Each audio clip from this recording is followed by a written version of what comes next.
We fought them in the air, on land, and under the waves. But it wasn't enough. Brave folk banded together, united in hope and allied in goal. But it wasn't enough.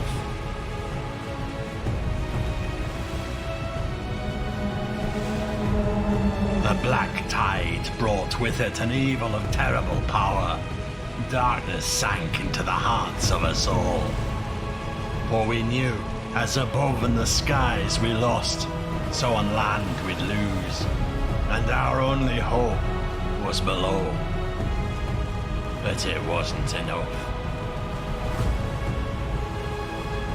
Forces unknown to us were at work, and in those dark days it found purchase wherever it touched.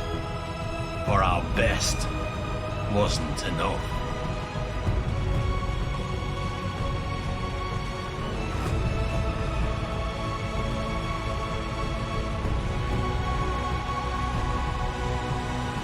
And yet, a single light burns in the dark night, and it might be enough.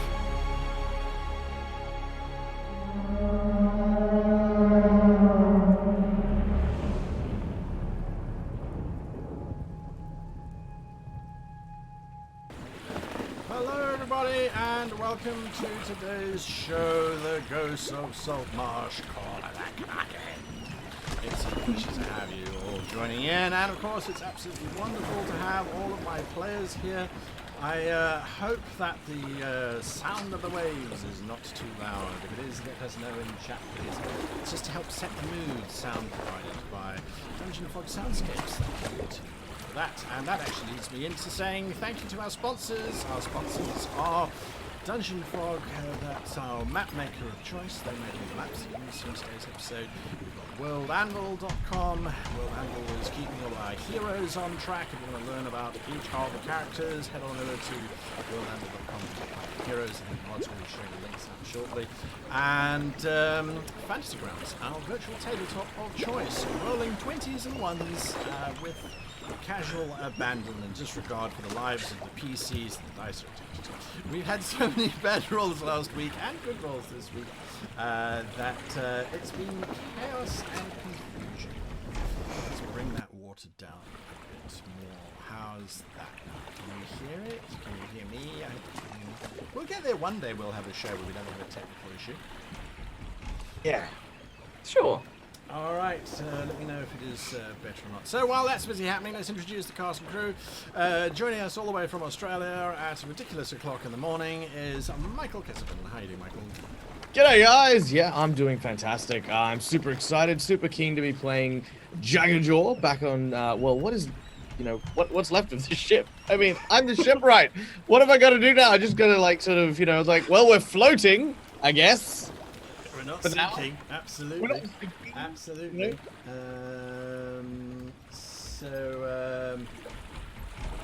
let's have a look there. What is that note saying there? It's still too down? Alright, let's Oh, am I too loud? I mean, I get that a lot. I'll get there one day. I'll get there. Oh, let's not do it on that screen. That is it? Oh, it's gone now.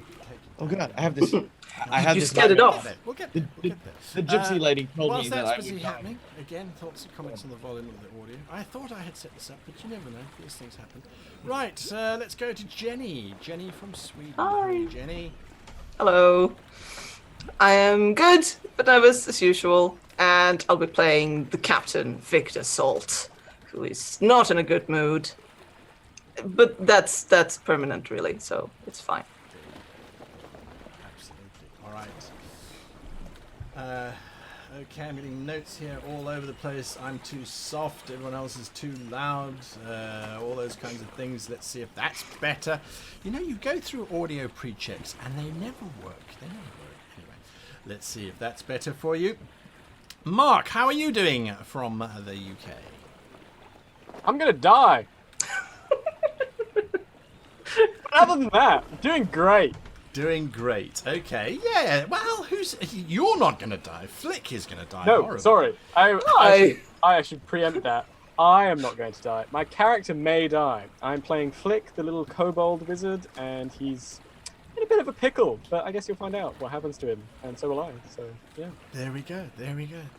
Janet, also from the UK. How are you doing? I'm doing great. I've had 3 shots of coffee this afternoon, so I'm ready to go. And I'm playing Lahuna, who always acts as if she's had 3 good shots of coffee. The mermaid paladin, who's not very good at being either of those things. So this should be fun. My job is crew morale as the first officer of the ship, and we lost a number of crew. So One that we know of. I feel like we lost. Oh, we know we lost one.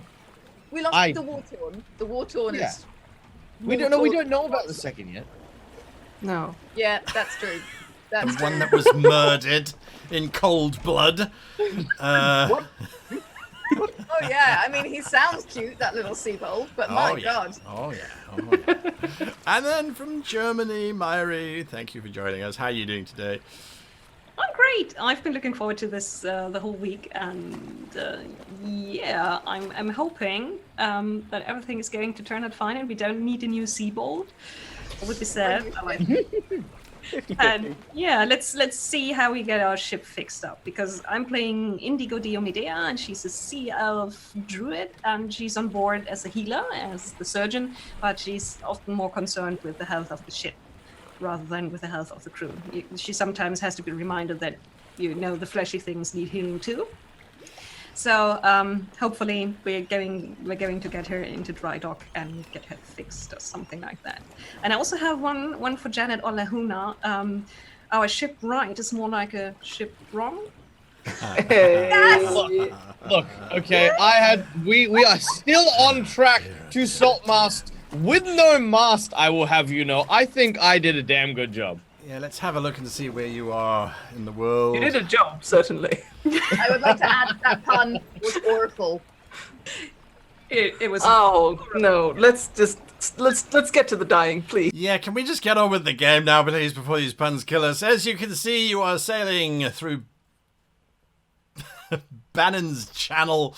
Everything is wrecked and destroyed. Your primary mast has been ripped free of its socket and is dragging in the front of the ship.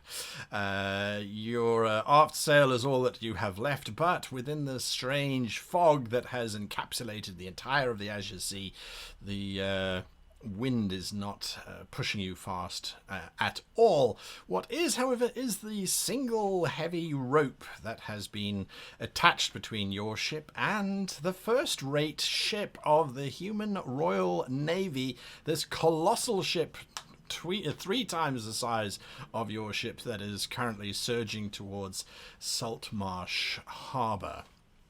When last we were playing, Flick had decided it was better to climb aboard the human ship and loot, I think, because that's what one does. And he had been discovered by a certain individual. Everybody else was on the ship, as they have said, trying desperately to keep it afloat. And that is where we pick up our story. Flick, if you recall, it was that slightly elderly gentleman pointing a rather large sword at your head. He repeats, "What are you doing on my ship?"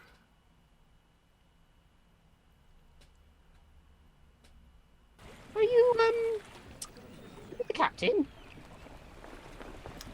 The blade gets pushed closer to your head. Yeah, hi. Yes.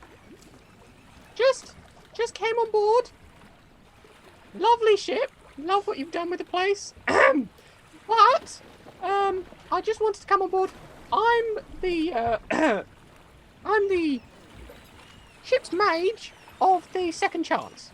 And we've just come over, we've shot over a ballista into your ship so we can get back to Saltmarsh properly. Now, we didn't want this to appear as if we were firing on you as, like a battle.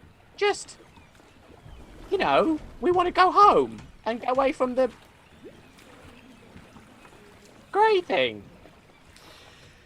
He snarls at you and seems to be raising his saber back when the door to this ruined room that you are in opens up, and this very stately gentleman walks in, looks from the older soldier to you. What's going on here? Hi. This Please don't kill me. Seabold Admiral was trying to steal from your private quarters. Seems we've got a little stowaway on board. I was not. Hush I you. am the ship's mage of the second chance. I am here as an ambassador. Both humans look at you raising their eyebrows. Give me a persuasion check, if you please. You have advantage on the roll because you're telling the truth. Kind of. Sort of. With a stretch of the imagination. Just remember, all of you have one inspiration point that you can use if you so choose. Just remember that. It might be time for that. 13. Are you happy with that? Yeah. All right. No. The one with the saber says, "Of course he's lying, sir. Or he would say anything to save himself. Second chance. What sort of name is that for a ship?" Look, The elder gentleman looks from you, looks at the ballista bolt that's embedded into the side of his ship with the rope hanging off of it.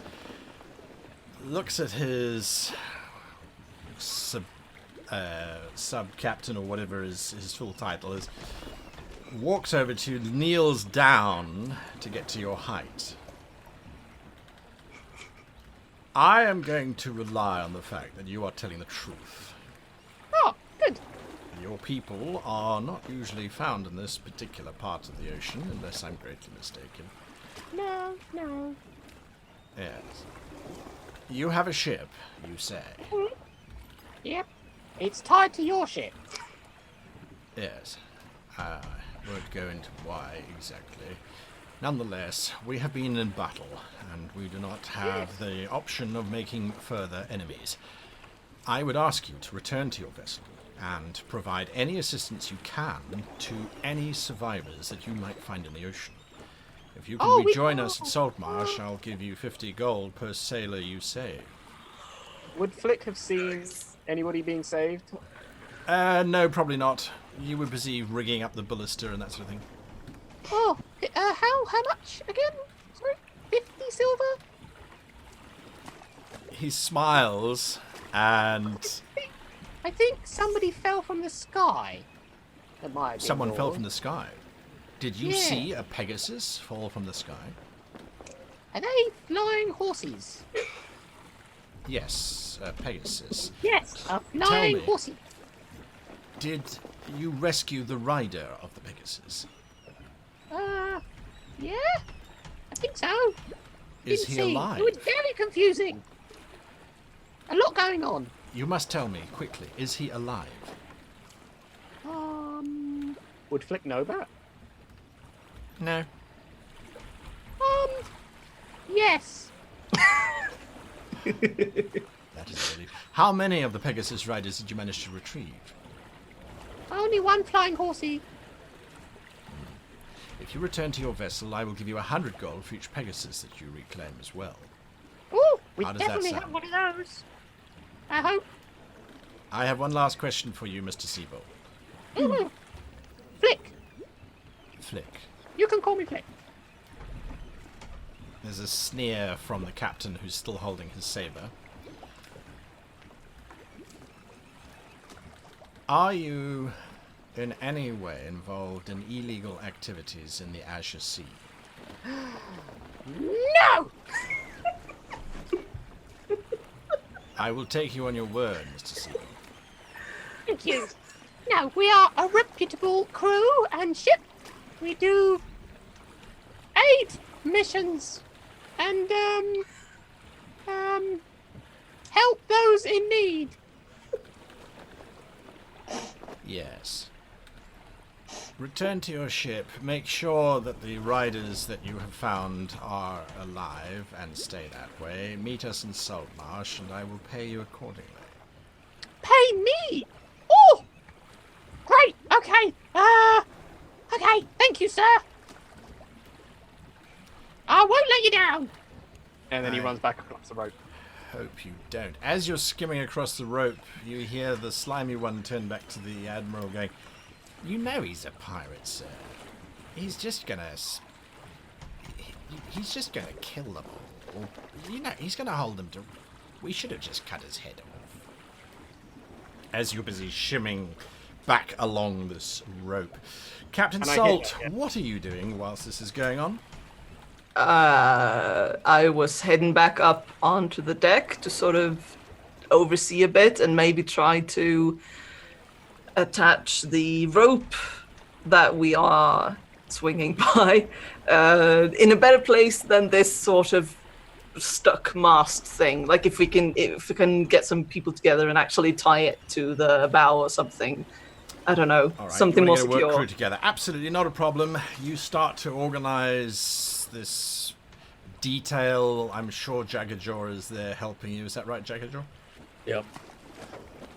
That's correct. Jaggajaw is basically trying to find anyone who's able-bodied to be able to help with it, because obviously the mast being such a big, heavy, monstrous-sized thing impaling the front of the ship, reinforcing it is also going to be a danger. Even the slightest shift can put all that tension from the harpoon straight into the mast and rip her free. So we need to do it slowly, carefully, and without any problems. Looks around for Flick. No Right, sign of well. Flick. All right, we're good. All right. Right, well, I trust you've got this in hand. Just deal with it and see what you can do about fixing that thing. And I just sort of point to the impaled, warforged person that's still sort of hanging there. Like if Oi! we can get him loose Instant, and wrapped get a up. hook. A hook. Look, just get the mast out from his chest and wrap him up. Captain, he's out at sea. I could walk out there, but, I don't fancy a swim right this second. No, well, once we've got the rope off the mast and onto the bow, maybe we can haul it in somehow. I just don't Okay. like us sailing into Saltmarsh with a dead body as a figurehead. Raising a good point there. Lahuna, what are you doing? Lahuna has already organized the crew on the deck, sort of boosted morale, which is what she does. I've organized a karaoke party later. We're going to be singing Verily Be It Raining Men. It's going to be lovely. Verily be it raining man, says one of the crewmen. It's Sam McFinnigan. You can hear him practicing down in the bowels of the ship. He's terrible, but you know what? That's all we've got. So off we go. And Lahuna is going to go give Indigo a hand where she assumes that she is with all of the stricken sailors down below in the medical deck. Indigo. That is to say, the place where we stash the almost dead people.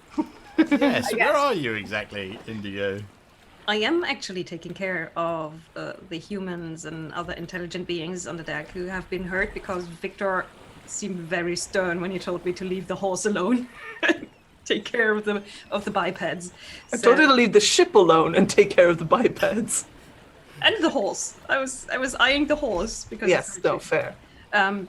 So I'm walking from one person lying there to the next, and I'm just doing triage and finding out who needs the most care and where do they need to do something immediately, either with medicine or if it's too crass.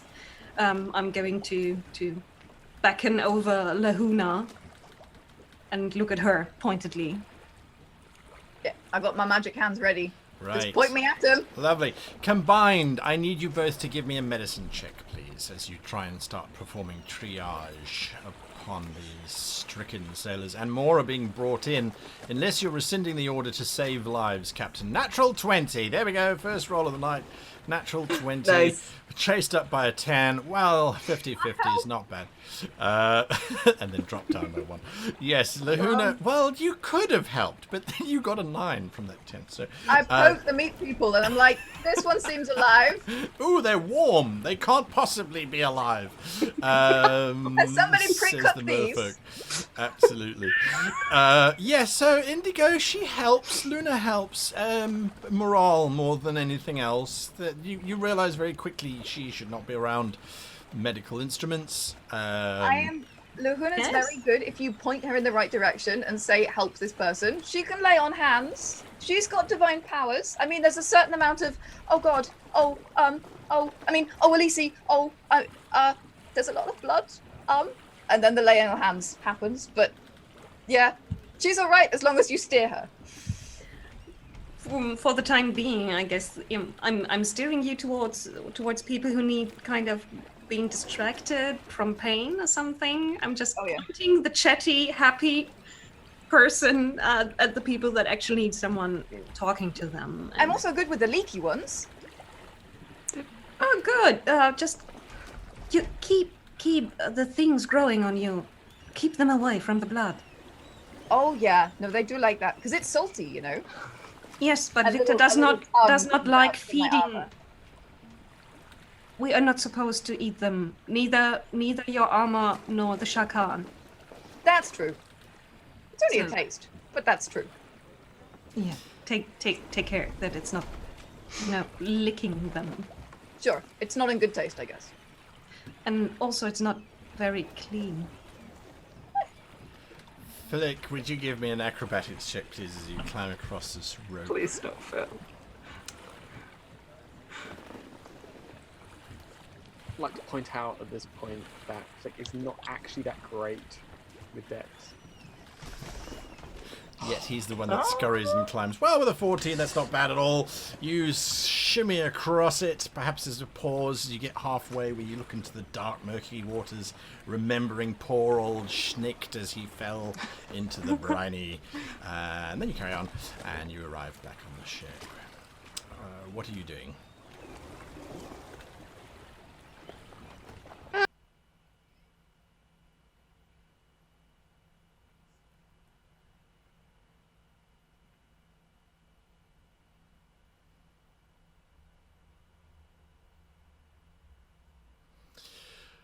You look over, second mate Blah sort of looks at you, because all hands on deck for this.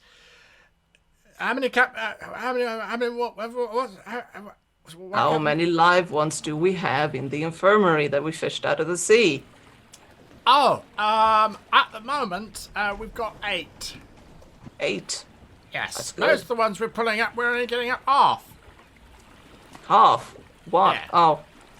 Right, we'll throw those back. Yeah, that's kind Focus of on the living ones, right? Chef did ask if we could maybe restock supplies, but I said no. With the half sailors. Have you met our bosun? Yes, I have, but he's a little busy right now, and I'm not distracting him with bloodied corpses. And dragging these things all over the deck to put them down in the galley are going to leave blood tracks everywhere. We're of the same mind, Captain. Don't you worry. Good. What is it, Flick? Ben, What? they're worth money. What do you mean they're worth money? Money. Gold. You know, the clinky stuff you guys seem to Yeah, love. I know what money is, Flick. All right, sorry. Sometimes, How do half sailors that we pull out of the water be worth gold, Flick? Well, I took the initiative, and Oh, God. Yes. and went over to the other ship on a Oh. little adventure just to say hi. Turns out they're very grumpy. Uh-huh. One of them nearly killed me. Anyway, don't Well. worry, I'm fine. The big guy, the big Admiral Captain Admiral. Charge, yeah, Right, yes. he said that if we rescued anybody, we're good friends, by the way. Didn't take long. He would give us money for any sailors that we rescued. Well, what did he say about the whole ballista bolt rope situation? Oh, he's fine with it. Yeah, I convinced him that we were friendly. Really? Mhm. Well, good job. Thank you. Yes, it was. All right then. Well, did you get a name? Horse. We have the horse. Where's the flying horse? The Pegasus should still be here, right? Yeah, the It's over flying there. horse. Oh. It just looks like a horse when it's not flying. But yeah. Okay. Yeah, that's worth lots of money. All right, good. We need money. Yes. Can't remember exactly how much. How much we need or how much they're worth? I think he said 1,000 gold pieces. For the horse? Yeah. Nah, that's too much. 100. Yeah. I think Okay. All right, Flick, please go find something to do before I throw you overboard. Sure. I don't want The to. initiative again. Yes, go do something. I don't care what you do. Just go. Bye. Bye. Captain. What? Captain. Yes, bye. And What? on What do you that, want? The second chance continues on her voyage. Poor old Captain Salt left there desperately trying to figure out what's going on as things on his ship may or may not be going well for them. But unless anyone is doing anything specifically different, the ship is going to start to make its way into Saltmarsh. Is anyone doing anything that they really want to discuss? I want to take a very long stick and start poking at the warforge at the front of the ship. Come on. Right, you are. Come on, lunchbox. Get off it. Come on. All right, it's not difficult to get the body off of the prow of the ship, which you can do. It takes a little bit of time, obviously, but yes, eventually you do get Axa off. What are you doing with the large, now very, very inoperative Warforged? Well, it's not good eating. So I suppose with the dead body, I'll find a bit of the sheet, wrap him up. Plenty basically. of sails all over the place. Some slightly Pegasus chewed. Yep, I'll take from that one because it's already Pegasus chewed. And as he sort of wraps up Axa, he says, "Now look, you and I, we didn't really get to talk much, mostly because I thought you were part of the ship, and ships don't really talk. I'm sorry to find out that you were standing by the anchor. It wasn't my intention to ever impale you with the mast, but still." What a bloody shot, eh? And yeah, with that, I'll drag him off to where they're putting the corpses. All right, not a problem. Anyone else doing anything specific? No. Moving. Yes, sir. Flick. Oh dear God. Yes, Flick. Do the sailors, do the crew have belongings on the ships stored within the hold? Yes, they do.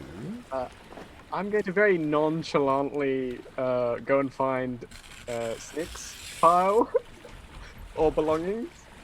Sure, it's not hard. It's the slightly smelly garbage pile next to his hammock that he ripped off of the walls and sort of made a little nest in the corner of the aft of the ship. I push it out of the porthole. This mess. You watch as this oil slick sort of pattern appears as whatever was in there sort of bubbles and slowly sinks down into the murky depths. And with that, the ship finally sails into the fog. It takes a good day before eventually you start to hear way in the distance the sound of harbour bells clanging and ringing, the caw of seagulls as they desperately soar around trying to find a scrap of food, and the wonderful aroma of slightly rotting meat that pervades across the entire city of Saltmarsh. And of course there is that tang in the air, that salty smell, far more intense here because of the salt marsh that gives this harbour its name. It is a large harbour. Let me give you an indicator of what it looks like here. It is a very large harbour that you sail into. Are you cutting yourself free of the first rate? The first rate is going straight for an area, the largest dock that is barely big enough for it to fit, as a matter of fact. But the first rate is coming in here, desperate to try and make landing. Are you cutting yourself free? Yeah. Okay. Absolutely. There is a slightly wonky pier, the one next to where the first race is going, that will put you alongside a tavern known as the Empty Nets. Yes. Otherwise, there are other quays and docks all around that you can find berth at. The town is not particularly busy. There are sailing ships, mainly fishing ships, all moving in and out of the large harbour, or river mouth really, more than anything else, going about their daily business. As the first rate is sailing into the harbour, everybody stops what they're doing. There is a disaster as some of the smaller ships actually collide with one another as their helmsmen are just watching this magnificently large ship, but that is significantly damaged, comes sailing in to harbour very slowly. Various bells on the ship busy being rung, alerting people on the ship as to the action. You can see the dockmaster who controls this particular dock looks absolutely flabbergasted. Hasn't got a clue how to even tie this thing up to the dock, let alone if the dock is going to stay in place or if the ship is just going to rip it free. A ship of this size has not come to Saltmarsh in easily 150 years. So they are mind blown. You can hear way off in the distance blowing as this massive horn, which you can see slightly on one of the buildings in the city itself, starts to sound out, clearly summoning the entire city to the docks to have a look at this first-rate ship. And then the second chance sort of dribbles past, hanging limply and flaccidly. No one pays you any attention whatsoever, other than, get out the way, you can't see the first-rate ship. And it's like, it's 5 stories high. It's higher than we are at the moment. We don't have a mast. You come sort of limping into dock. No one notices that you are arriving at all. What is the charisma rating of your ship, by the way? Do you don't have know. that? I'll give it to you. I'll give it to you. Never mind. Yes, thank you. We'll bring it up on the screen now. So let's It's do that. slightly lower now than it was before. Oh yes. So whatever's on the sheet, I haven't updated the sheet yet. So no, that doesn't have the charisma rating on it. I forgot. It doesn't have that. Let me bring it up. I've got it here. I swear I've got it here. He said, lying frantically creating it as he was busy going on. Second chance. It is called the second chance brig. Your charisma rating is 10 normally. So normally you're a fairly nondescript ship. However, at the moment you are suffering from a -8 penalty as you don't have a mast, which effectively makes you firewood, possibly damp firewood. Without that mast, you're looking at several thousand gold pieces of repair bills. So yeah, it's currently sitting at 2. People look at your ship going, you're lucky to be alive, either bloody brave to be on a wreck like that, or just incredibly stupid. And since it's a wreck, probably stupid. As you drift past, that is the few who even bother to look at the second chance as she limps into dock there. Well, that suits me fine. Now we'll take the dock right next to the empty net. Sort of, since we got wounded and stuff, we probably want to be close to the first rate. Right. Okay. So you pull into the first rate, the dock next to the first rate anyway. Let's see if I can do this quickly without whoa, there we go, broke the map completely. Thank goodness you didn't see that on the stream. I'm going to enlarge your ship slightly. So was it a ship slip? So, it was a ship slip. So you can see at which dock you are in. That is not the size of your ship. That is not the size of your ship. It's so that you can see what's going on. I can't actually shrink it small enough in Fantasy Grounds to show you the size of your ship relative to the dock, but nonetheless, that's where you are currently moored. A rather belligerent-looking individual comes waddling up to you, and you can see that the dockmaster, they sort of look your ship up and down. I'm not sure whether to charge you a docking fee or a sinkage fee, really. Is she going to stay up? Because if she starts sinking, I don't want her clogging up my dock, all right? Do you recognise this person? Yes, this particular individual. You know him as Mad Jim. He's known as Mad Jim because when he was 12, which was about 40 years ago, he jumped from Leaper's Cliff on his own. Mad Jim, indeed. And missed. Apparently you have to be at the edge of the cliff in order to jump off it. He was about 3 foot in when he jumped, so all that happened was that he ended up hanging off of the edge of Leaper's Cliff and then sort of pulled himself back up again a little bit later on. But ever since he's been known as Mad Jim. So there you are. He is he's sort of looking at the ship up and down. He does not recognise it. He doesn't recognise anybody on the ship. He's not particularly good with names. He sees thousands of people every day. I sort of lean up over the railing and go, "Oh, Jim, been a while." Hi. Looks at you, and let's see what he does as he sort of stares at you, Salt. Oh yeah, ages. How you doing? It's lovely to see you. Very nice. Yes, good. Oh, he does not recognise me. Right, dockish fees 4 gold a day, unless you want repairs. We'll be wanting repairs, yes, but we probably need to be in dry dock for that. We'll make arrangements, but she's going to stay up for now. Don't worry about it. Right, you are. Right. The 4 gold, please. Yeah, right. How long are you planning on staying?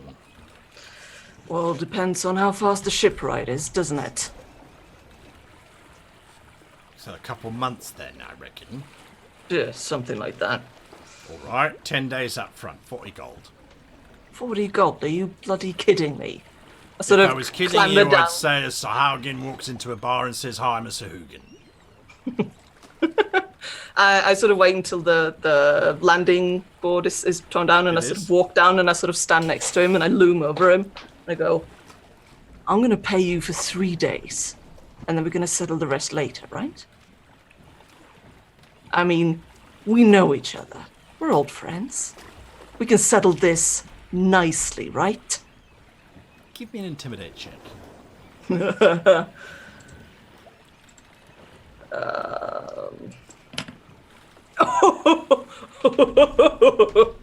know what? 3 days I think is a bit excessive. You look like a trustworthy crew, he says, sort of glancing around at you.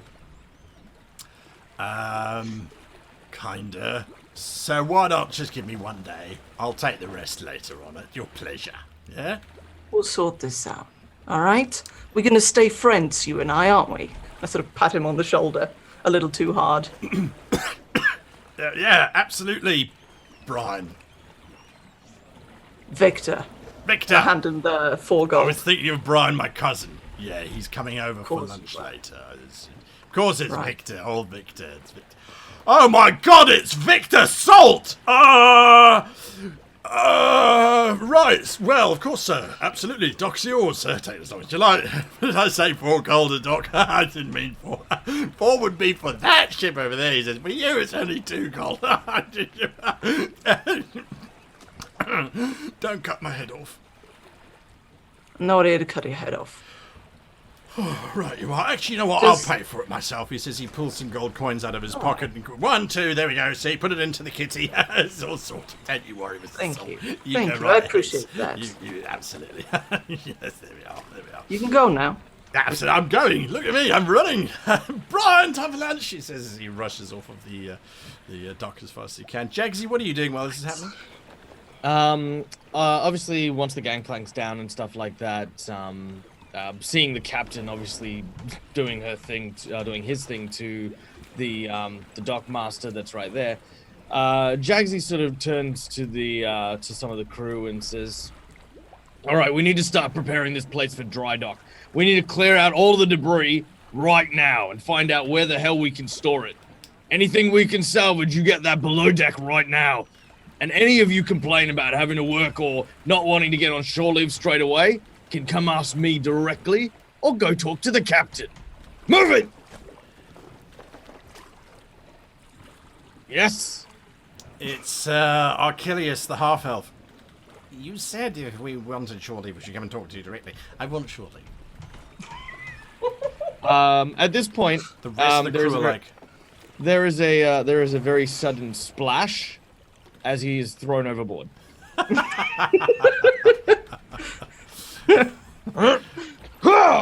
And I'm gonna try and get as much distance on him as I Give can. me a strength check.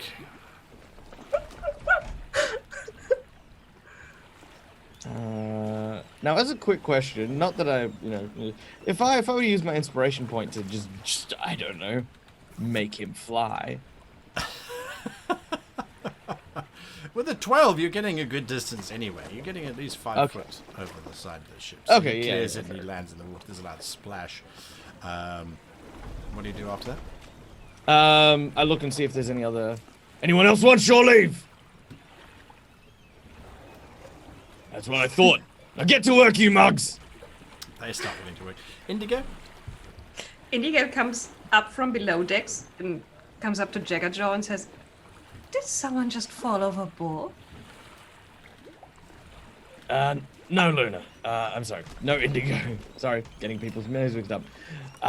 We just had a little chat about someone who was feeling a little dry on deck.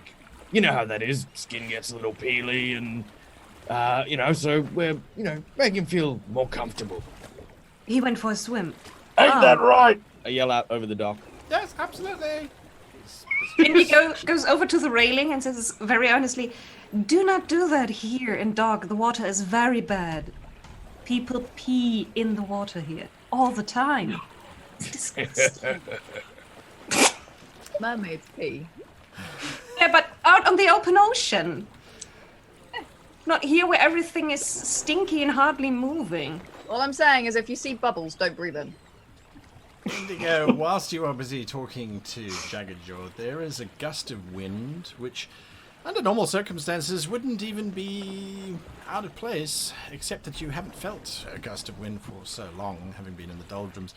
It does surprise you. What surprises you more is when that gust of wind blows several dry leaves in a little spiral directly in front of you.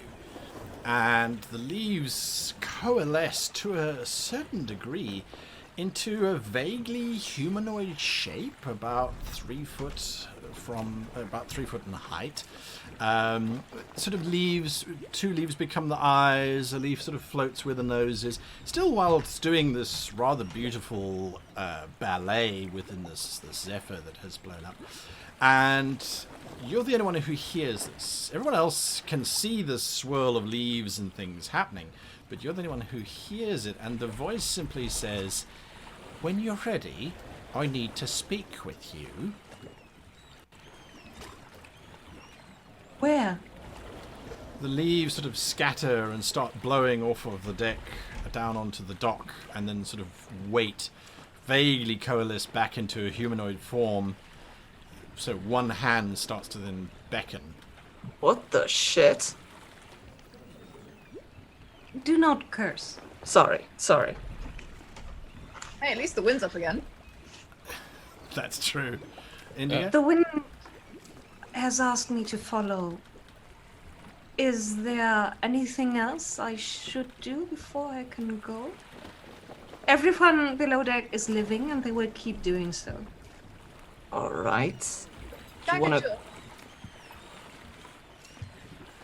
you want to follow the wind? I mean, Yes, I'm not. That's what I'm saying. All right. You go follow the wind. Look, I'm gonna be taking the rest of these to the empty net. We might be in there if you're looking for us later. Empty net. That's the building right there. That is a weird name for a building. Yeah, the half-rotten one, with the roof that's coming in. Yes, I see it. Yeah. There, you are going to be there. Yes. Then I will find you once my business is done. All right. Good luck. Thank you. Indigo, before you Yes. go. I should ask you for shore leave. I kind of heard when I was below decks that you said if anyone needed shore leave, they should talk to you directly. So, Jaggsy, I would really like some shore leave. Oh, that was more, Jaggajaw sort of very awkwardly, especially for him with his big bulk, awkwardly makes his way to the galley and quickly asks Cookie for like a trail bag or you know, like sort of a, just like, you know, like some dried fish sticks and stuff like that. You walk into my galley and you ask me for what?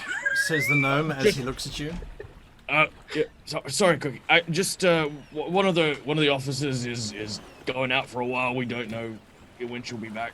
I was hoping maybe she could get some food, if that's But all of right. course you can get some food. What is this? I am here to provide food for everybody on board this ship. However, I am supposed to be given at least a half hour or more in order to prepare. I cannot just make sandwiches out of nothing.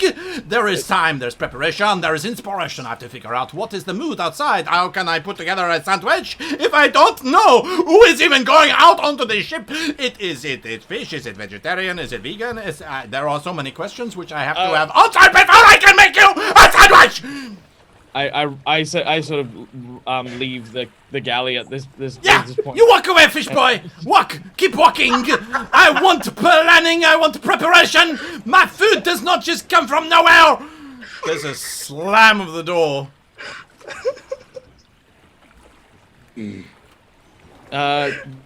I sort of look at my trail rations, which I'm you know, like just my emergency food, Sure. which is like pretty much just some raw fish at this point, just in a little bag, and I'll sort of go back over to Indigo and I'll say the shore leave just for you know the deck crew here, and I sort of hand her the little bag of half-eaten fish, you know, in case you don't get back before you know all the stuff, and you know. Much work to be done. No, thank you. You are not going hungry because of this. I'm always hungry. But no, that's fine. It's good. I'll pick something up when Captain takes us to the empty net. Very well, thank you then. She reaches up and pets his blunt little shark nose. No. And then waves goodbye and just saunters off the ship without talking to anyone else. Lahuna, you notice there is a group of soldiers marching towards the dock that you are currently moored to. They appear to have disembarked from the first rate. If you look over at the first rate, as a matter of fact, you can see that there are hundreds of soldiers busy disembarking. There's also, it looks like, a delegation coming from town, busy frantically running, but trying not to run, but trying to get there on time as if they were expecting things. That's starting to assemble on the main road. But that first delegation seems to be coming directly towards the ship. What do you do? I've been watching Victor because I tend to hang back and just double check that Victor's not going to garrote anyone in these kinds of circumstances. That's my job as the first mate. Keep the captain under control. He's my buddy. I love him, but he gets a little bit stabby sometimes. So when I see this, I walk down the gangplank essentially to block the bottleneck and make sure that Victor isn't the first person these people talk to. 'Cause that would be bad. There we go. All right. So as you get to the bottom of the deck, Flick, I assume you're running around on the ship somewhere. You do see this delegation arriving as well. It's very difficult to miss the Royal Navy in their blue and yellow uniforms as they come marching along. It's one rather trumped-up looking officer of some descriptor, and then 6 Marines behind him. Flick, what are you doing? You see that Luna's getting ready to intercept.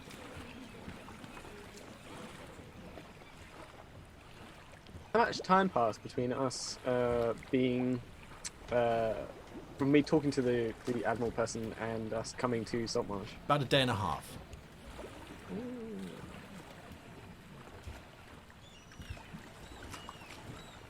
I'm going to try and make myself appear as small and insignificant and high, just very close by, not saying anything for the time being, just watching Luna and Victor. I'm also... Can I see where... was it Mad Jim? Yeah. The doctor? Can I see where he went? It's very, very easy to see where Mad Jim went. He ran down the dock after his confrontation with Captain Salt, and then ran along the beach road as fast as he possibly could in the direction of the south. It's just leaving town. You can give me an insight check. Called Okay. the Victor touch, Oh yes. also known as victory. Yo. I'm going to start minusing experience point. That would be punishing. It's a penalty. Oh no! Oh no! Okay, he's busy running. He's a human. From your limited experience of interacting with humans, it looks like he's running like a naughty schoolboy with a secret to share.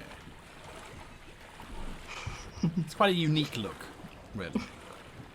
Yeah, there's waddling, there's some sashaying in there, as well as a sort of a skip every third step. I have the impression that if he followed this person, would he be able to catch up? Oh, without a doubt. This is a very portly human being who is not accustomed to a speed faster than preambling down drunkenly. So, yeah, you could absolutely catch up with him. Flick's gonna go find him and Right, follow you him. are. Lahuna, you watch as this little blue dart of Oh, wait, scales... wait, I'm gonna Oh, stealth it first. So I'm gonna try and be sneaky. give me a stealth check. Yeah, Lahuna, your passive perception is higher than that, so you watch as this little blue dart disappears past you, trying to be sneaky. You can tell Flick's sneak often involves him pressing himself against barrels, skulking around the barrels. There we go. There is sneak happening. There is definitely sneak happening. Sadly, you see him. The delegation arrives and stops up short. The officer looks at you. He pulls off this very sharp salute of the Royal Navy. Greetings. I'm looking to speak to the captain of this vessel. I was in the Aquamarines. That was my Marine Corps. So, do I recognize what kind of officer he is? Yes, he is of lieutenant or lieutenant second class status. So he's not very high up in the ranking system, but he has Higher some than me. clout. I You was a corporal. technically would outrank him, yeah. Lieutenant, the captain, you say? And why would you be seeking the captain? I'm under orders from Admiral Tarquin to retrieve sailors and the Pegasus that was rescued. Your captain is the Seabold, named Captain Flick. Well, not exactly, no. My captain is a singular gentleman, a Captain Salt, ironically. Lovely, lovely man. And, but you don't need to speak to him. He's very, very busy with our, I turn behind me and look at the ship. Ropes, mooring the ship, very busy. Not turned away from the soldiers mooring the ship, very, very busy. Not talking to them. But Tarquin, that name sounds familiar. I think we have somebody of that name in our hold. If you are referring to Lieutenant Tarquin, then I can assure you that that will make the Admiral very happy. Is he still alive? He's definitely making noises, so I should think so. And he stopped leaking. He's definitely stopped leaking. But any relation? Just curious. Give me a persuasion check.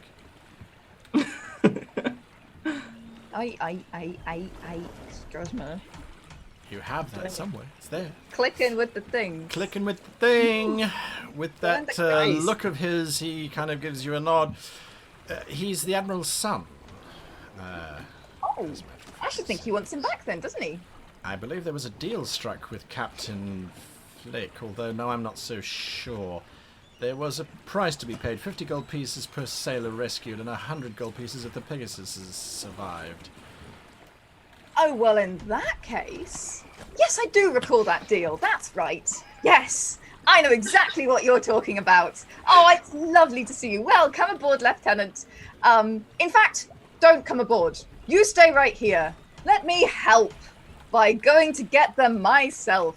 Do not want this man on our ship, which may sink if extra people go on it. Yes, he breathed a sigh of relief because he was thinking exactly the same thing. It may just sink in the harbour, and that would be a very sad ending to my career, drowned in the harbour. All right, so you're going to go back on board to try and sort this whole thing out.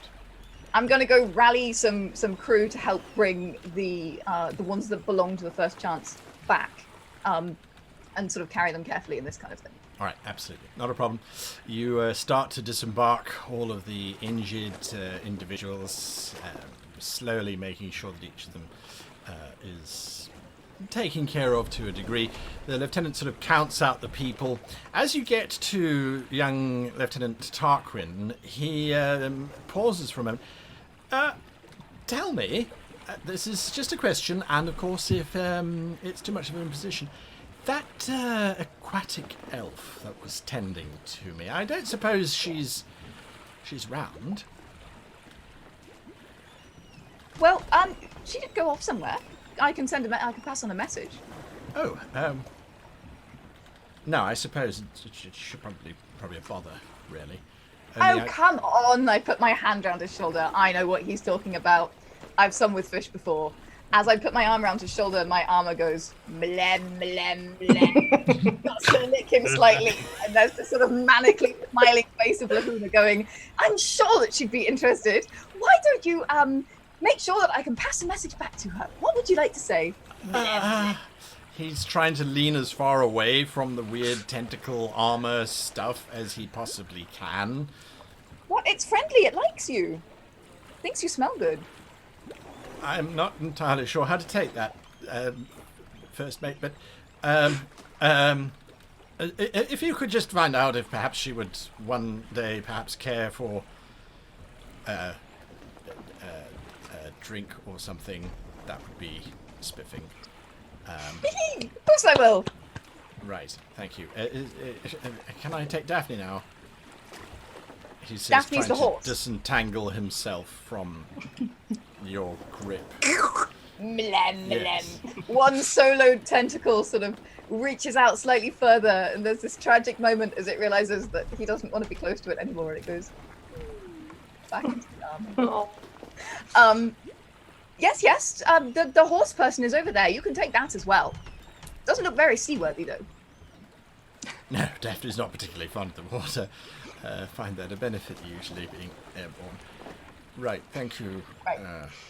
He sort of disengages himself and practically runs to Daphne. Daphne kind of has this grin on her face. She sort of hobbles over to him, and there's this embrace that happens.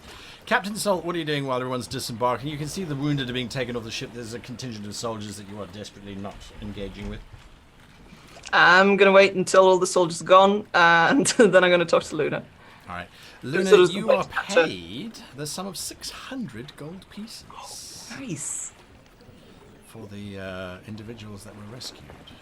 Oh yeah. What are you saying, Salt? Right. Did I hear something about payment? Yeah. 600 shiny ones. 600 gold. That's a good start. Well done. It's a new mast if ever I saw it. Flick, Oh, he went that way. he ran off too? Yeah, I called out. I tried to grab Right, it. He's fine. slippery, that Fine. one. You and Jaggs, come with me. I'm gonna go meet an old friend, and I want you to meet him. Field trip. Where are we Look. going? One thing, Luna. At some point, while we're here, I might disappear for a while. Not entirely of my own will, and if I don't come back again, I want you to take the ship, and I want you to get her fixed, and I want you to get her out of here. And I want you to take care of the crew for me. Can you do that? Yes, but Good. Let's go. Victor, No, let's go. no, Jax! you listen to me. Jax, we're going. I put Captain, my you arm can't around- rightly expect me to leave the Jags! checkmen here. They don't know their blowholes Jags! from their elbows. Jax, get down here. I do. Blowhole. Shut up. Shut Elbow. up. No. Jags, come down here. I want you to meet this person. They can be fine without you for half an hour. Aye, Captain. And I'll... Besides, I think you need to eat something. Unless you eat someone. No, we had that talk. We're not doing that anymore. It's bad for crew morale. Look, I'm just saying, if we have dead people around, why not just let Jags? All right, fine. Let's just go. As we walk off, I come close to Victor, and of course, my armor gets all excited again. Oh God. Victor does not bathe as often as he should. Let's put it that way. I bathe and just... Okay, fine. Yeah, no, you're right. Just before we set off, I say, look, I didn't leave you behind last time, and I won't leave you behind this time. I'm gonna need you to do that, because if I don't come back, I'm dead already, all right? And there's no point in coming for me. If I'm alive, if there is any chance of me coming back, I will. But if I don't, count me as dead. We'll see. We'll see. Just please don't get yourself and everyone else killed for this. I smile. Oh, God. Helva preserve me. You, Indigo, you're following this bank of clouds. This bank of leaves. Oh, God. As it busy blows its way along the streets and things. Are you going to follow it quite some distance? Because it's going I'm quite following distance. pretty closely, happily munching on the raw fish. Sure thing. I'm just going to bring you up here. So I Yeah. can Watching out where I step, because Indigo does not do shoes. That's right. Yes, Indigo does. Saltmarsh is a shoes-on place, really. Correct. Let's see if I can make sure of that. All right, so that's Luna, and Luna, you're going to represent the entire grouping as you head off in that direction. We've got Indigo heading off in that direction, and we've got Flick heading off down here. We'll come back to you all as we need to. While you rotate? Oh, it's rotating everything. Oh, ship's still fine. You follow this leaf-blown hurricane of sorts, very contained, very small. Every now and again it passes a few things. As you're walking down this route here, you can see there's a market down to your south. There's people calling out, selling wares. Oh, come by, man, get your fish, get your fish, get your fish. As there's big trade going on, very active kind of environment. People don't really pay you any attention. Mostly the city is comprised of humans. That's what you can see anyway. Very few, occasionally you see some halflings, you see some gnomes, there's one or two elves wandering around. But there is that stale smell of a very old city, very, very old use of salt and of fish. It takes you a good 10 minutes to get to the bridge. Do you cross the bridge, which will take you across the river that leads into the Saltmarsh? If the little typhoon does it, I'm going to cross the bridge. Absolutely. It The does boat to the indeed. river and say hello. I beg your pardon, you are? I'm bowing to the river and I say, hello, what of the land? And then gingerly step across the bridge. Yes, the wooden board separating you from the water. You notice that at this point the water is really starting to take on the murk of fresh water as it commingles with the drainage from the marsh itself. The little gust of wind takes you over a hill, past some fields, some very sad-looking plants, vegetables that are trying to grow, and you can see at the very top of the hill this large wood of sorts. Several very, very large, very windswept birch trees and beech trees grow in quite a dense little cluster. The little whirlwind again leads you into, or at least to the very base of the forest, and then it seems to just blow out in all different directions, leaving you quite alone. What do you do? I'm folding the little sack where in which I got my food from Jaggsy and put it away. And then I sit down near the water, looking at the trees, and simply wait while humming to myself. Absolutely.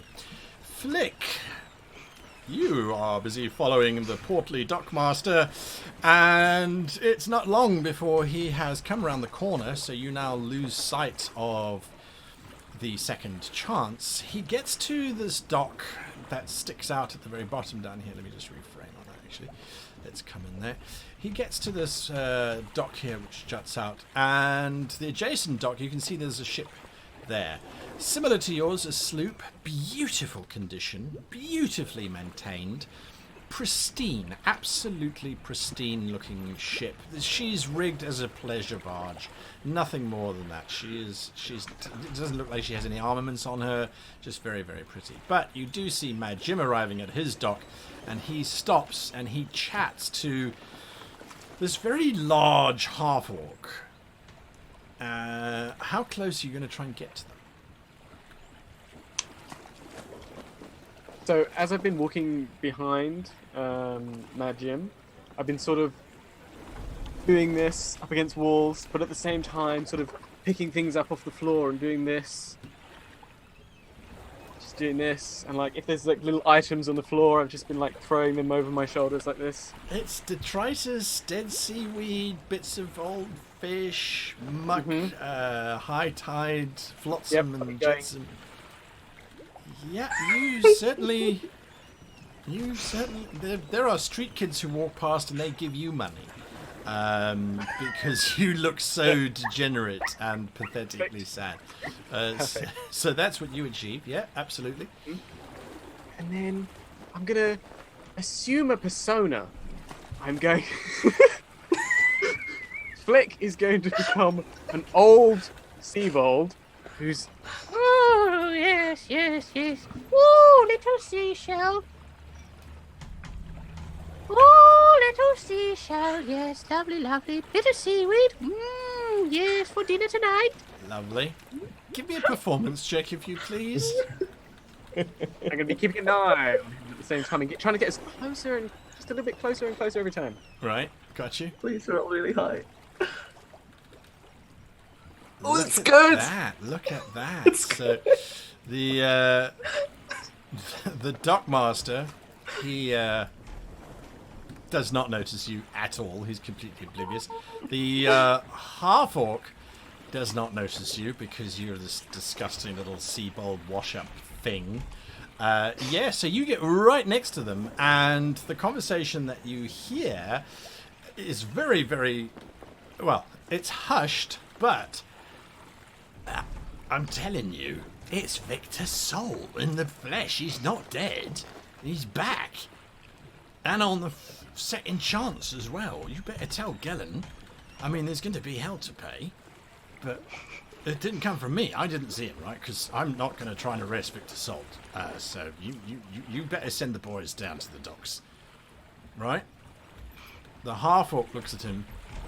If it isn't salt, you know that Gellin will just have you by the short and curlies, right? I mean, Gellin truly wants Sol back. Don't look at me. I'm just telling you what I saw. It was Sol on that ship as I live and breathe. May Reft curse my soul. May Halver sink my ships. It was salt. That's what you hear. The half-orc nods, and then he starts heading into this larger structure, the larger house. Very ostentatious looking house. As he leaves, Mad Jim kind of looks around. Right. And then he starts walking slowly back towards the dock. Victor, you, Lahuna, and Jaggsy are disembarking the ship. From the distance, as you're walking towards the empty nest, you hear from the ship, "I've met the sandwich and now they're gone! What was I wasting my time for?" Faster. Is We're all going you now. hear echoing from the bay. It just speeds up. Right, you are. Nope. Just a big bag of nope.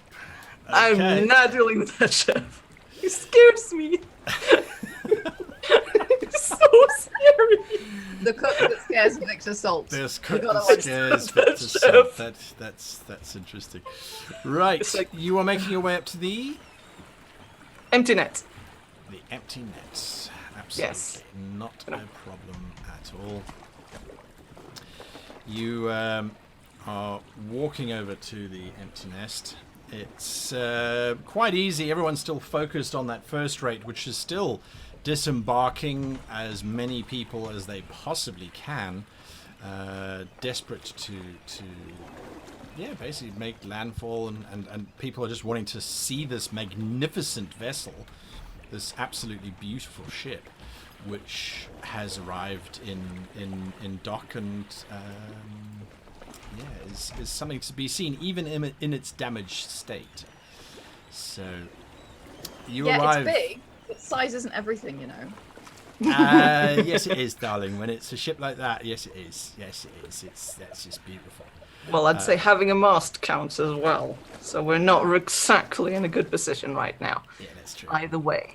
Well, we're in a position. We're just not moving from it. I mean, No, fine. Look, the second chance is fine. She just needs a little bit of work, that's all. I'm just worried about actually getting work right now. People knowing we came in on that thing. well, do you know what? Money is money, and we have some, and we need work done. Money speaks all languages. Yeah, we have 600 gold. That's nothing. It'll be 10 times that to fix the ship. Well, look, maybe we can find something in Saltmarsh, all right? Like, this place is Maybe- smartened up since I was last here. Well, Doesn't smell better, but it's smarter. no, true. Right. Maybe we can sink that first rate and rescue all the sailors again. That was good money. You arrive at the empty net, this large stone and wood construction. It does seem to have improved itself slightly. The roof is no longer sagging in. It looks as God. if he's added a third floor, or at least a Oh, second wow. floor to the structure. A bit of paint work's been done on the outside, and you walk in. Yeah. Gentrification. As you walk in, you see this large space. You knew it as this very dark and overcrowded, disgustingly smelling place, but as a matter of fact, it's I'm going to share it with you now. It's a lively, happening place. There is a bard who is resting up next to the great famous anchor that sits in the far corner of the room. The bard is busy strumming out a few chords that are currently popular in the tavern and in the capital of the kingdom as well. Just soft background kind of elevator nonsense that's happening. The tavern itself is rather full. There's a collection of individuals that you can see. There's some orcs in the corner busy chatting away with some very well-dressed individual. There are lots of little goblins running around, getting drinks and things, and a few other patrons hanging about. The large, burly form of Kreb, however, is standing there with his mouth wide open. Kreb. Get you a fake mustache. No, it's fine. Kreb. I don't believe it. Is that a happy face or an angry face? I It's can't crabby. tell. Well, obviously it's a happy face. I mean, Salt, I haven't seen you in I don't know how long. We thought you were dead. Really? Well, Well, you just disappeared. yeah, well, I left. Wait. Look. Come in. Hey. Ladies and gentlemen, the tavern is closed now. Please vacate. Oh, you don't have to immediately. do that. No, You don't no, have to no. do that. It's not every day that a ghost walks in here and just says, "Hi, I'm alive." It's Victor Salt is here. We must make this a special occasion. Maureen! He shouts as he calls for his wife from the kitchens. The goblins kind of all jump up and sort of scurry past you as best they can to try and get past. Jaggsy, you let them? I just sort of snarl at them menacingly as they walk past. I'm under strict instruction to avoid eating people spontaneously. which I'm trying to observe. Had that talk. Are there any particularly juicy ones, though? Of the goblins? No, the goblins are all a little bit stringy. They're wearing quite heavy armor, as a matter of fact. No, that's fine. Too much work for little meat. Yeah. Pass. All right. So you. It's like one of those sushi trains for him. He's like, sort of like, no, not fresh. Don't want to peel them. Yep. Right, you are. They all vacate past you as they file out. Kreb starts to pour out some shots, which he places on the bar. Do you accept them? Yes, and I sort of shake his hand over the bar. I go, this is Luna, my first mate. This is Jaggerjaw, my bosun. This is Kreb, an old friend. Stepping out of the kitchen doorway is this very rotund but very healthy-looking woman.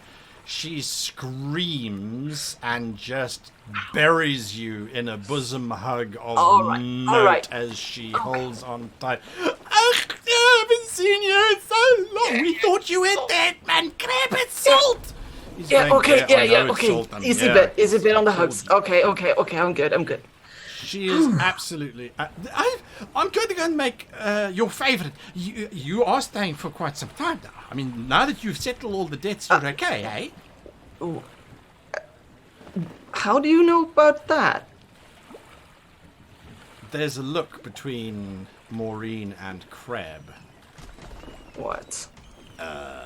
You do know what happened with your debt, Salt. I mean, you have paid it off. Well, wait, whoa. Start from the beginning. I mean, I owe a debt, but not here, right? We all thought that you left because of what happened. What happened? You mean you haven't paid back your debt yet? Kreb, please! Gellin bought your debt. Oh, goodness. You didn't know. No, I did not know.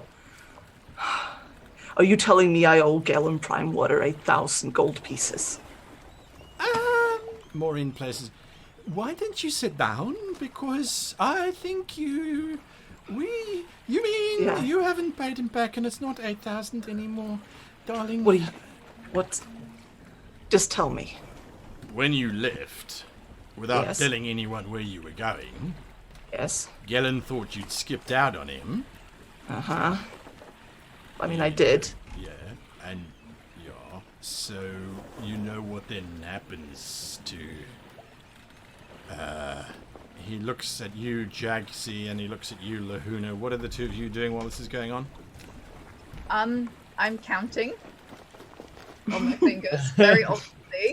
Yes. A very worried look on Lahuna's face. Noticing that no one's touching any of the drinks that he's put out, Jaggsy quite not subtly sort of takes his glass a shot and just drops it into his mouth and crunches it like a candy. The whole glass. Ow! And if Victor and Lahuna don't take theirs, he'll also kind of put his hand across Go it. ahead. Victor's busy. Victor has gone pale as a sheet right now. And Lahuna's counting sailors. How many sailors you need to rescue to raise?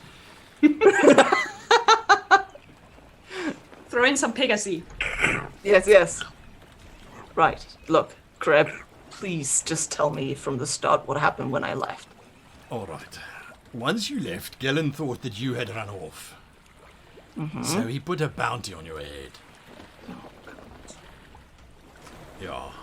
Yeah, I should have seen that coming, in retrospect. Maybe if we just explain. I mean, No, he's not that type. All right, then what? No, that's the whole story. You disappeared. That's the whole He sent story, some ship shaft to you. They didn't find you. He thought you were either dead or never coming back. Now that you're back, I assume you have a plan. I mean... Look, I owed a lot of money to people in other cities around the Azure Sea. So I thought I'll drop in, get some goods, get out again because I didn't think the debtors would follow me here. And it turns out that they are here. Indigo. All right. There is a little breeze, and suddenly sitting next to you is this very messy-looking young. Well, it's difficult to tell, really. Could be young, could be very old. You're not entirely sure. Halfling, and their feet are busy paddling in the water as they are sitting, smiling, looking at you. Dressed mainly in leaves. I lean over and sniff. The halfling looks up and sniffs back. You smell of the land. Ah, and you smell of the sea. As I should. As should I. I'm glad that you decided to come and pay me a little visit. It's Why not did you often call that me? we get someone of your kind coming up from the deep. Yes, we do not like these shores. Aye, It but is. It is a feeling of impropriety when the sea and the land cannot decide where exactly each other ends. oh, you're talking about the lagoon and the river mouth. I agree completely. It's a very interesting biome. It's not why I called you here, though. My name's Farron, by the way. Pleased to meet you. You'll forgive me, I'm not particularly aligned with aquatic elf protocol. Do we bow, hug, wave? No, since we usually meet on or under the water, we do not bow because it does not make sense. Oh, in the right, of course. of the ship. There's no up or down. Right, yes. So, I look after the Grove of Helva here in Saltmarsh, and I was watching the ships coming in this morning when I saw yours, and I was hoping that there might be someone of your kind aboard, and when you responded, well, then obviously you are. You must be, I'm hoping, a druid. Oh yes, I have taken to the calling of the moon and the sea. Ah, that's brilliant. I was hoping you could help me. There's a little matter which I have found, and I don't know what it means. And I don't want to go to the Oakkin and chat without knowing exactly what's going on first. Tell would me you mind? about. No, I do not mind. No, of course not. Anything to keep the balance. Aye, well, that's the interesting thing. I don't think that the balance is currently happening, but have you noticed some problems in the waters around your territory recently? I come very close to him. Say, yes, something is coming up from the deep. Very black hunger, and it's bringing back things that should be dead. That would explain the strange thing that I've been seeing, he says, leaning in almost nose to nose. We have a very intense druid moment. What have you noticed on land? I do not know what this would look like on land. You do not have depths. Or do you? There's mountains, I suppose, they're deep. But no, they're high. Do we talk about the same thing? Just tell me. It's easier if I show you. Come with me. Yes. Into the grove. Easier if I show you. I look up at the trees. And then very slowly step towards the grove. They don't bite. Very gingerly. Well, not in the way you think. They're usually slow, right? I really must go into this underwater space. It sounds much more interesting than up here. Aye, all they do here is grow and complain. Grow and complain, trust me. That's all they do, is complain, really. You haven't really complained yet. But show me. I'm not a tree. Oh, right. You look like one. A small one. I take that as a compliment, he says as It the was two meant as one, yes. disappear into the forest. Flick.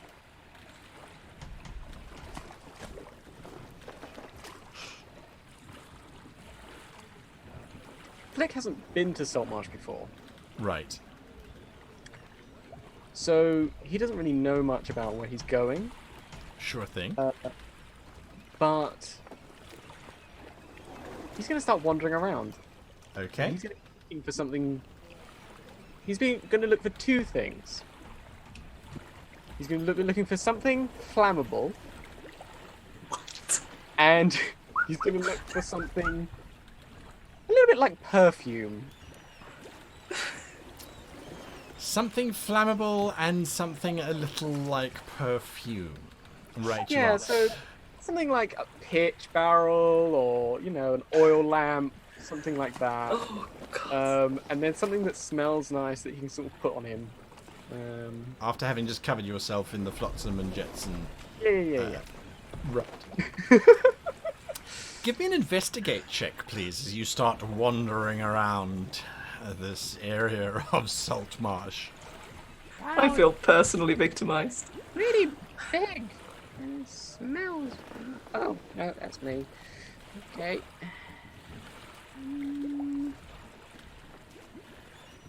Damn it. Yeah, you're wondering.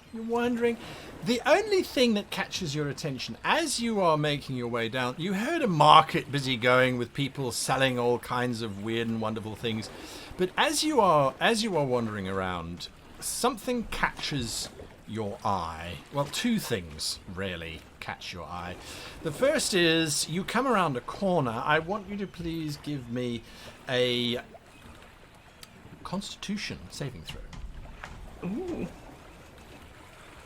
Sure. I think it's that. Okay. How does Flick react when you come around the corner and the undead lich that was riding the kraken is standing there looking at you? What?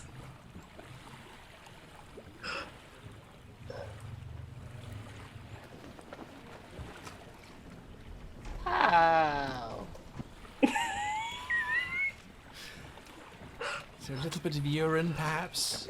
No, just No. What? Ah.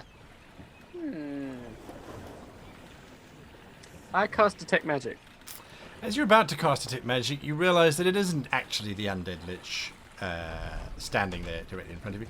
It is a statue of an individual who looks like the undead lich, only not so undeadish, really, more human. And it has a large red ribbon tied around it. And there are several sort of workers nearby that are busy sort of clearing away bits of dust and the like. I don't realise this. I still cast Detect Magic. Alright, you cast Detect Magic. The entire statue glows with magic. Vast amounts of transmutation magic have been used on this particular statue. Then there's a large tank behind the statue from your perspective that also glows, but that tank is filled with water and a rather large and very angry looking giant octopus. What colour is the octopus? I beg your pardon? What colour is the octopus? The octopus is a very dull, dark, almost grey kind of colour. It's not happy. Well. He doesn't look happy. Okay. I go up to the statue and I see if there's like a plaque of some kind. There is. It's behind a curtain. I would awfully rather that you didn't do that, says a voice from behind you. Who said that? I did. Says this sort of youngish looking human, dressed rather well. Very foppish side hat with a feather in it. He's got quite a solid silver brooch on his braided cape. And he looks at you. I paid for it. So, rather you didn't. That touch doesn't it. mean you own it. Yes, it does actually. That's how commerce works. You funny, cute little ball of muck. You. You sure that's how it works? Yes, pretty sure. Paid for it, own it. It's kind of how it works. I haven't given it to the city yet. No, that's why it's got the plaque, you see. Because I'm going to be giving it to the city this afternoon. How much is it worth? Well, you know how you're really small and covered in grime? Yes. And not worth very much. The statue is not very small, it's not covered in grime, and was imported, as a matter of fact, at great expense. So it's worth quite a lot, really. So I think you should possibly move along. Otherwise, I'm going to have to get hold of Ellie and just see if we can make you go away, because you're sort of lowering the tone. How did you make it? I didn't. I paid people lots of money to do it. That's how How it did works. they make it? What? How did they make it? I don't care. It's an exact replica, and yes, you can just move along now. Well, if you continue to be rude, I will just cast a fireball on it and blow it up. Oh, I see. You can cast magic, can you? You've got a little wand and everything, do you? Yeah. No. Right, you are. You just wait one. Skellen. Yeah. Just getting a friend over. He's going to help you solve. He knows who made it. He's my assistant. Oh, I have a question. What's that? And he points to something behind him.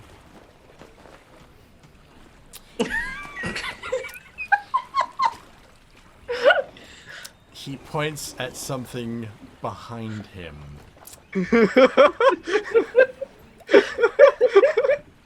Is Anders... Is he... Does he... Would he... I'm going to give him disadvantage because he's quite stressed at the moment. Oh, He looks I behind run him. away.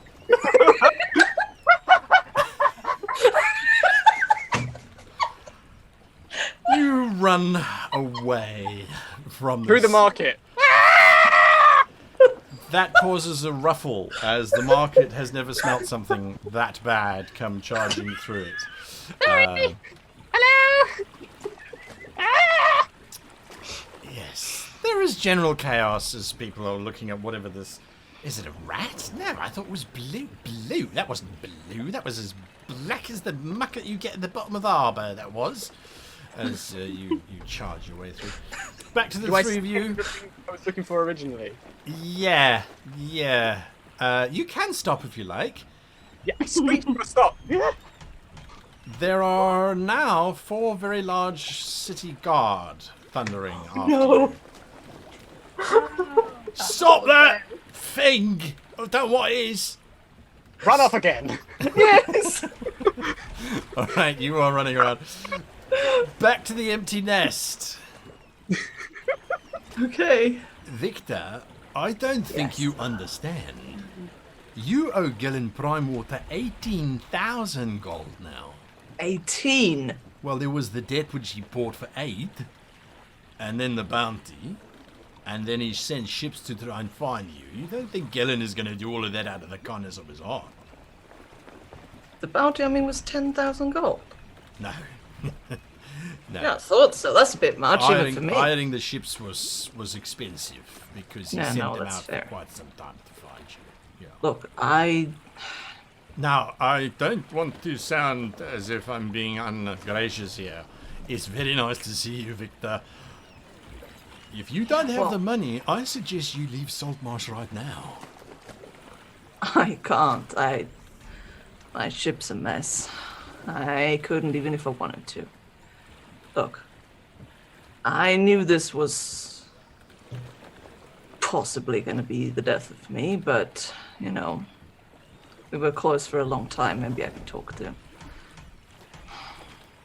He looks at you, Jags.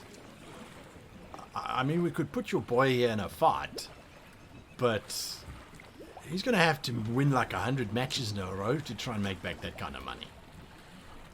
I don't know. What do you think, Jags? You're muted at the moment. Do I get to keep them after I finish? No, I don't think so. They're not usually to the death, Jags. They're just you fight someone, and then if you beat them down. Well, Look. Look, crap, here. This is 15 gold. This is all I have right now. I've got a crew. I've got these two. Could you put them up? Room, maybe meal a day for a while, and I'll owe you the rest. I just need somewhere for these people to sleep. Oh, don't be so pessimistic. I mean, look, we can make 18,000 gold, right? I look at Krebs with a smile. You're very pretty, but I don't think you're worth that much, to be honest with you. I mean, we can put you out there, but... Crab, come. No, this is my first mate, Crab. Crab, this is my first mate. Don't talk to her like that. Lahuna doesn't really understand what's going on because she's quite naive, but Okay, look, yeah, I'm not that's saying... Salt, you owe a lot of money to Galen. And Yeah. you want to now have just free board and lodging here as well? Free, I just gave you 15 gold. Yeah, sure, absolutely. I mean, I know it won't last too long, but... You're not going to last too long, Salt. No, that's what I'm saying. Look, Did all anyone I'm see trying... you come in here? Yeah, Matt Jim did. Oh my. Yeah, Gillen probably knows now. Probably. Yeah, he probably knows that you're here. He's probably on his way over right now. He's going to come in and say, "Hey, Captain Salt, how you doing? I'm glad you're not dead. Now you can pay me back 18,000 gold pieces." Look, when I left, I told Gillen that I'm leaving and I'm not coming back. If he sent ships after me, that's on him, not me. Oh, yeah. Well, once you explain that to my shores, say, "Oh, yeah, sure, no, fine, absolutely, not a problem." All I'm trying to do is to make sure that my people have somewhere to sleep and somewhere to eat after I'm dead, all right? Could you do that? Could you feed a Shah Khan? I mean, I know 15 gold won't last long for him, but... Captain, how come you don't just eat this prime water fella? I mean, the Shah Khan have a saying, Topoa naha watana ini, which basically translates to, you are who you eat. So if you eat this fella, you get his debt and it's all cleared. Look, I can try. No guarantees. It's a good thought. Good thinking, Jax. Thank you. You're going to try and take on Prime Water? No, I'm not going to take on bloody Prime Water. I'm not stupid. He looks from you, he looks to Jags. He looks back at you. Just humor him. It's the best thing. Just humor him and feed him. All right. I suppose... Oh, Salt, you ask too much sometimes, eh? Yes. All right, we'll put you in the tower. No one goes there. We had some Saugen in there, but they were cleared out. Tower? It's dry. No one is likely to see you. Look, I'm betting my business as Prime Water is going to be over one way or another in about an hour. All I'm asking is for you to put up my crew. Yeah, it's fine, Salt. For old time's sake, absolutely. But if Galen asks you, I did not know that you were alive, eh?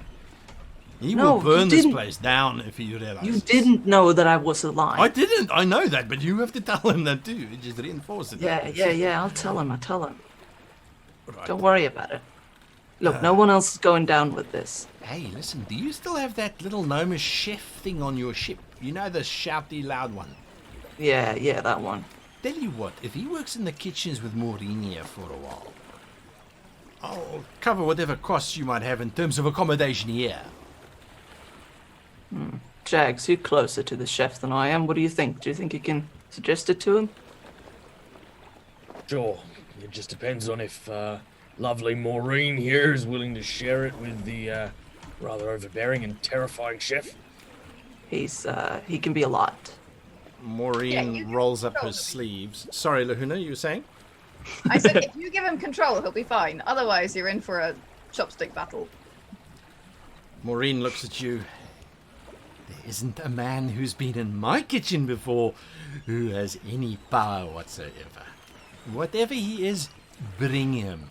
I will cook him like a plum.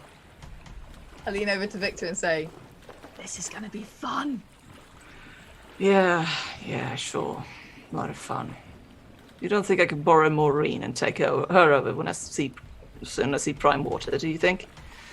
There's general laughter. It's the kind of laughter of, we're laughing because that's funny, but we're also laughing because we're all gonna die. we're probably all gonna die. Oh yes. Yeah. Oh yes. Absolutely. Indigo, back on top of the hill, the halfling leads you through various trees and things. All the branches bow and move out of the way as you walk forward. I keep an eye on them. I don't trust You those. convinced they're keeping an eye on you too. That's fine. They don't have to trust me either. I noticed this about 3 days ago. It started to form. Not sure if you've seen it. You get to a little rise which looks out over the entire expanse of Saltmarsh, and you can see the city laid out before you. It's grey stone buildings with their sort of very grey roofs looking down on you. Or you looking down on them, I should say. And then you can see the bay beyond and the fog bank. It does look as if it's about half a mile out to sea and sitting there permanently. Now, I'm not one to dabble with the ocean. I know it's got its moods. But that fog's been there for 3 days. And that means something's up. It should have cleared by now. So, I thought to myself, well, perhaps there's some kind of malevolence involved. Perhaps something's going on. We know the Sahaugen are always up to something. Perhaps it's something along those lines. So I went and I thought about it for a little while. And then I discovered that, well, have a gander for yourself. And he pulls out of this furry pouch a very large scapula, the shoulder blade of a creature. But the outer edge is opaque. You can't see through it. The inside of the scapula, the actual blade part of it, that is almost transparent. And he holds it up to his eye, and he looks out. It's very dark, very, very dark. And he hands it over to you. Have a look for yourself. Take it very carefully with the tips of my fingers and look through it at the bank of mist. As you do, you look out over the bay, and the Azure Sea is usually called the Azure Sea for a reason. The tropical blue waters extend in all directions up to the fog, of course. However, there is something that looks very wrong. There's a strip. It's a half arc coming out of the fog, extending to within maybe 100 yards of the quay and the docks alongside the harbour. And then it arcs back into the fog of this black water. Absolutely black. And it's bubbling, and every now and again it looks as if you can see hands reaching out of its skeletal hands as this tide, and then this large, definitely dead, rotting whale bursts out of the surface of this black tide and then disappears back into it again. It looks like it's made out of dead creatures. The moment you take the glass away, it resorts back to calm sea.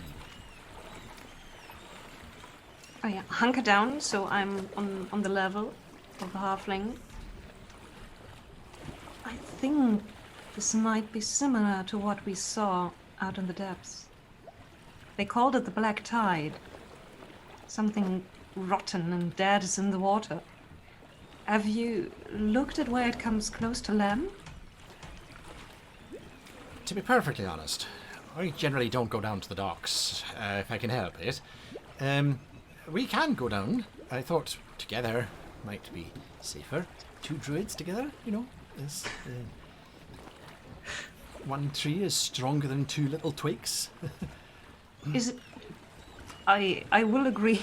Yes. Whatever you say with your wood similes, but yes, we should take a look at that. Do you know what is out there where the fox sits? Are there any shallows or? Well, I was kind of hoping that you might know, since you come from that part of the world. I do not come from that part of the world. I come from very beautiful seas. Right. Well, the sea's not so beautiful at the moment, so perhaps. But my experience is talking to foxes and badgers and weasels and occasionally a frog. I know frogs. Oh, you do? I do not know what the other things are you were talking about. Oh, well, that's not important right now. So you agree it's probably not natural? No, it is definitely not natural. Whatever that is out there, it's something evil. Something I think that is hungry. Right. And yes, we need to put it right. I absolutely agree. Now have a wee look-see over there, he says as he points to the marketplace, which currently seems to be in uproar. There's tents busy collapsing, there's guards running through it, there's some screaming coming from somewhere down there. No, just a little bit higher up. You see at the town hall, you see that giant statue? There's a Do I very recognize large. the statue? You recognize it as the undead who was riding the kraken. Absolutely. It's also emanating black waves of smoke from itself. Why would you put that in a place where people live? It only got there this morning. It's new. Who did this? Do you know? No, I don't really invest myself in the affairs of what happens down in Saltmarsh itself. Well, come, we will invest ourselves in the affairs. It's not the only statue that looks like that. There's another one on the hill. Someone is putting up evil statues. Aye. I suppose you could say it like Do you- that. Do you know which human this statue is supposed to resemble? It looks in a way a little bit like Anders Solmore. He's one of the bigwigs who... Well, he's not really a bigwig. His parents were. He's inherited from them, from what I understand. Does kind of resemble him, but only if you squint your eyes in the middle of the night. Did his father maybe die out on the sea? It was a rather tragic warehouse fire, as a matter of fact. Weird. I could have sworn I saw his corpse just a few days ago. You saw a corpse? Yes, it was riding a hunger from the deep that had been reanimated. Oh, you would call it a... What is the word? Kraken. He was riding a kraken. A dead kraken, yes. Well now, here, take your looking bone. You know what? I think you know more about this than I do. This is above my grove grade, so I think you should you keep the bone. It'll probably help you more than me, since technically my field of operations ends at the high tide mark. Yours, I would assume, picks up from there, so it's really your problem. I think, yeah, I got zero. I deal with frogs and snake bites. That's my thing. Undead krakens. Are you a coward? I have herded cows in the past, yes. I have been a cowherd. I have been a swineherd too. And I'm not embarrassed by that fact. Oh, my pronunciation. This language is so weird. No, someone who lacks moral strength. Oh yes, I don't have any of that at all.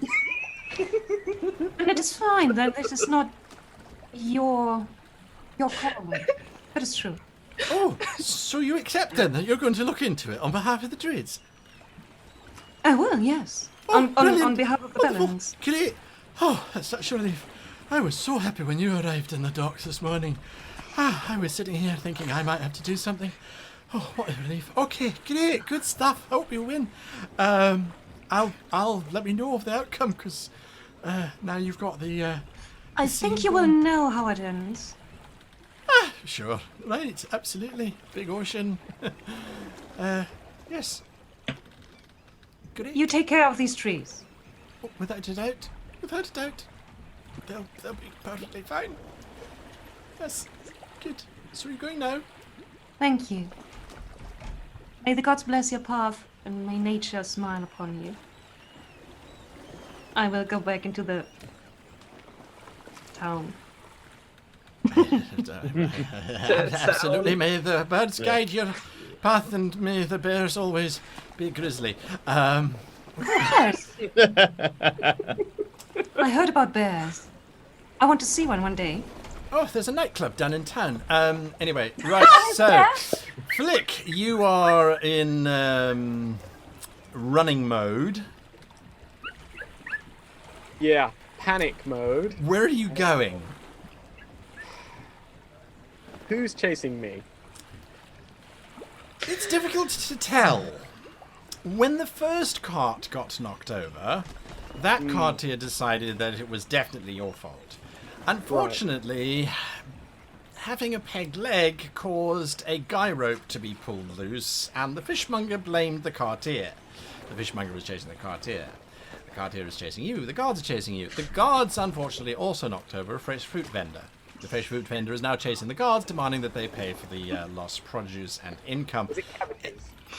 It was cabbages, actually. It definitely was cabbages, without a doubt. It was cabbages. Yes, so there is general chaos and pandemonium. Are you heading up onto high ground, or are you heading to this large ancient bridge, which looks as if it's got great sharks carved into the side of it? Ooh. It does cross over into what looks to be the mainland of some sorts. Looking for an alleyway. Oh, there's plenty of little alleyways. Excellent. I want to just... When I'm quite certain that nobody's quite sure where I'm going, I'm going to dive into an alleyway and try and hide as a, like, just a... All right. Give me a stealth check. Actually, first of all, give me an initiative check, if you please. Oh. I didn't know kobolds were opossums. Yes. The guards are very slow. There's lots of tangled shouting and screaming going on. All right, now you can give me a stealth check as you very nimbly duck into that. You very nimbly duck into that alleyway. Yes. Don't die. Sadly, there's a problem. The alleyway is not so much of an alleyway as a thoroughfare, and so you run into this thoroughfare, throw yourself down, and realise that there are about 20 hawkers and vendors all busy watching you, and then they're watching the guards come running. As the guards are running up, all 20 of them just point at you. Damn! Okay. You could run, but the guards now seem to be getting much more militant than they were before. 2 of them have got spears, which they're now starting to get ready to lob at you.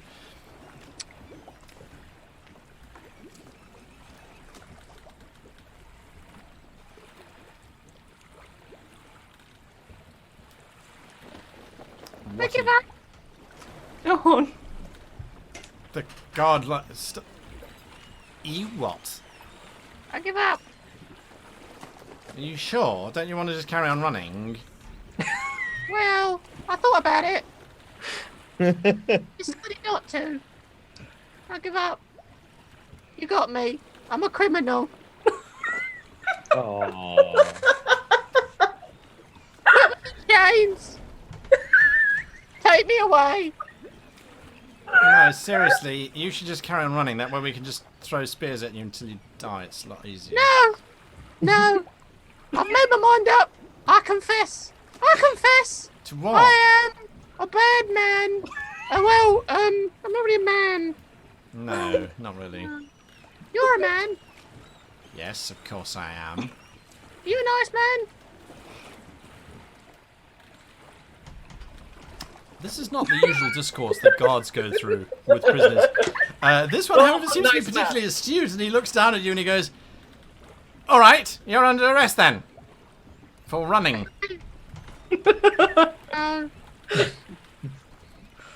I don't want to run. My legs are tired. All right, come along then. We'll have to take you to the clink. Where are we going? Well, we're going to take you to jail, aren't we? We're going to put you in jail, and then you're going to see the magistrate tomorrow, and then they'll probably sentence you to death. Why death? Well, because... Why not cake?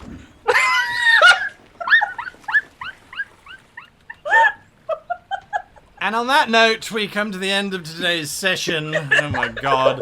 I don't know what to do sometimes. I had a plan. Oh no. Best cliffhanger ever, by the way. I think that's number Yes. Death Cake or or cake. death. There we go. You can tip that. Cake or death?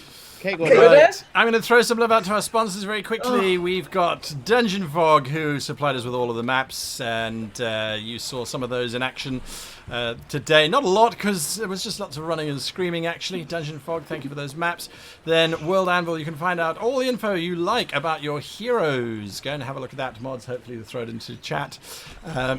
All of our characters there, you can track their exploits and the like. Have a look at their fan art and that sort of thing. We are running a competition. If you have not noticed, down at the bottom there's a clue. Oops, down that way there's a clue for you to have a look at the map if you don't know what I'm talking about. www.greatgamemaster.com.